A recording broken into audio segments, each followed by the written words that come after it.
this is Tim here from Your Six Studios. Today in this video, I'm going to show you how to adjust these cabin fans and the directions for them.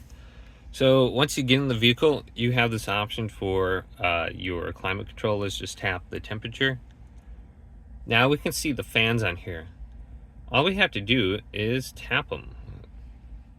And you can see there will be an option to adjust them. So if we tap it, you just have to go up and down, just hold the screen.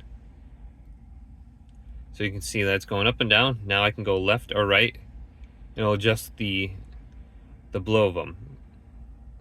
So you can see it's moving up and down. So let's tap this, tap it and hold. You can adjust it up if you don't want it blowing on your face.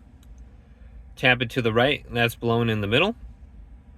Go all the way to the right, and that's blowing on the outsides here. So maybe I'll keep something like that. I don't know why this goes away, but that's good, right about there. And then for the passenger, we just have to go left and right and up and down. It says hold to power off, and it's powered off, and you can just completely turn it off like that. So the left side here doesn't seem like you can hold it to turn it off, but the right side does. So you can adjust the angle right there. Otherwise, you have some options down here. It says swing mode activated. It's just going to go back and forth, it seems like.